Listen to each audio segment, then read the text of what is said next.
Se há algum outro motivo para essas manifestações, como o senhor falou, do óbvio, senão os questionamentos do presidente Jair Bolsonaro à confiabilidade das urnas e ao processo eleitoral. Na verdade, todo e qualquer questionamento ao sistema eleitoral, às urnas eletrônicas, seja de quem for, de um cidadão ao presidente da República, devem ter a devida reação.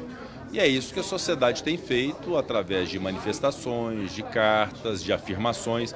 Na verdade, são posições firmadas no sentido da defesa da democracia, do Estado de Direito, do nosso sistema eleitoral, que vem sendo adotado desde 1996, através das urnas eletrônicas.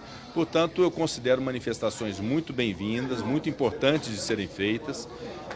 E repito, não é algo que seja direcionado a ou a B, tampouco que revele algum tipo de preferência eleitoral ou partidária, mas uma afirmação de defesa da democracia, da Constituição, em defesa do país. E essas manifestações são muito importantes, e essa feita pela Ordem dos Advogados do Brasil mereceu também meu aplauso. Como disse no meu pronunciamento, a Ordem dos Advogados do Brasil nunca fugiu das suas responsabilidades de defender a democracia e a Constituição.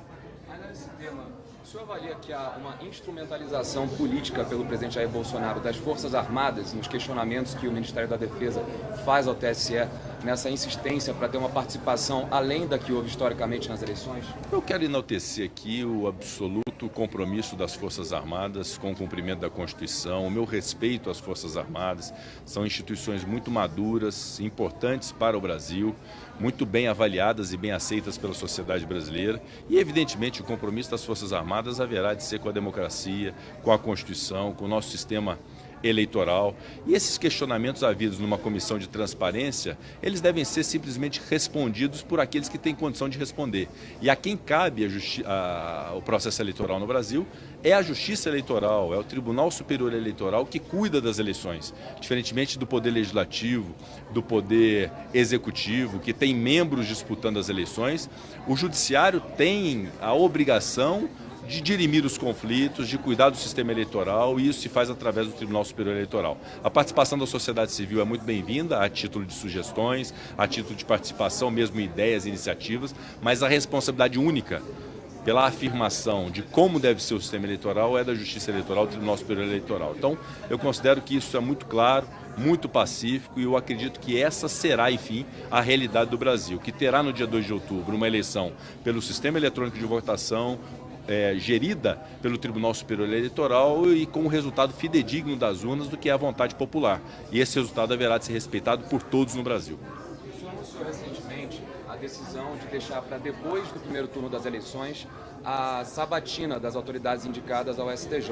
Queria perguntar se, além da dificuldade de reunir quórum de senadores presentes em Brasília, se não há também um componente político de insatisfação de alguns senadores com os indicados ao STJ e que poderiam até estar esperando que, com a não realização da sabatina, um eventual novo presidente pudesse rever essas indicações.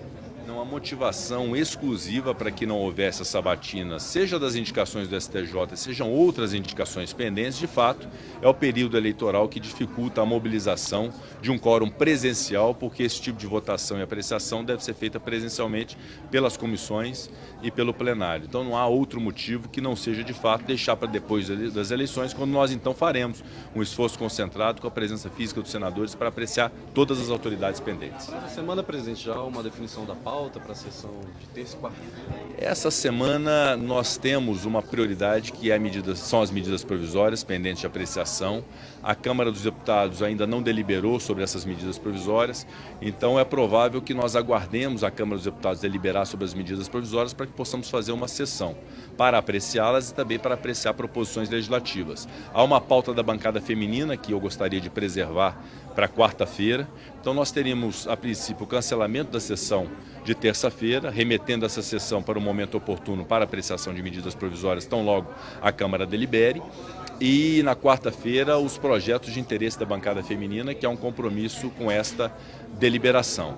Em relação ao projeto que tem sido muito reclamado e solicitado, que é o projeto do rol taxativo da ANS, o que fica a princípio decidido, e até amanhã a gente deve definir de maneira clara isso, é que esse projeto vai direto ao plenário do Senado, Nós designaremos um relator até amanhã, vamos definir um bom perfil para poder relatar essa matéria. É importante que, indo direto ao plenário, haja ao menos uma sessão de debates para poder ouvir a sociedade e os segmentos em torno desse projeto e ainda no mês de agosto ele seja deliberado diretamente no plenário, sem a necessidade de passar pelas comissões permanentes da Casa. Então, em relação a esse projeto, que eu sei que é um grande anseio quanto a ele, é esse o encaminhamento que nós vamos dar para um desfecho ainda no mês de agosto. E também sobre o projeto que versa sobre o regime semiaberto, que é comumente chamado de saidinha de presos para trabalhar e estudar. O senhor já sabe mais ou menos qual é o sentimento do plenário do Senado em relação a esses projetos? Há uma tendência a que o Senado confirme o que foi aprovado na Câmara dos Deputados? Há uma tendência que sim, em relação ao projeto do rol taxativo, há inclusive muitos pedidos, solicitações de relatorias dessa matéria. É uma matéria muito reclamada e que há um anseio grande dos senadores de ver apreciado. Obviamente que o Senado vai apreciar, com a sessão de debate, com o amadurecimento próprio relativamente a esse tema, que é um tema complexo, porém necessário de ser apreciado. E é o que eu acabei de dizer, a previsão do cronograma é esse, até amanhã nós temos uma definição. Em relação a esse outro projeto que diz respeito à execução das penas, é muito importante também que ele tenha o trâmite próprio no Senado Federal. Esse projeto tem a tendência de ser encaminhado à Comissão de Constituição e Justiça. Como eu ainda não deliberei a respeito, eu peço que aguarde apenas a deliberação da presidência, mas há uma tendência que ele possa ser encaminhado à Comissão de Constituição e Justiça para uma avaliação sobre esse instituto penal de cumprimento da pena. Há vários institutos previstos nas execuções penais, da remissão penal, das saídas temporárias, da progressão de regime. Tudo isso deve ser examinado dentro de critérios de política criminal e nós vamos ter muito critério no Senado Federal em relação a esse tema. Obrigado, presidente. Obrigado, presidente. Obrigado. Parabéns.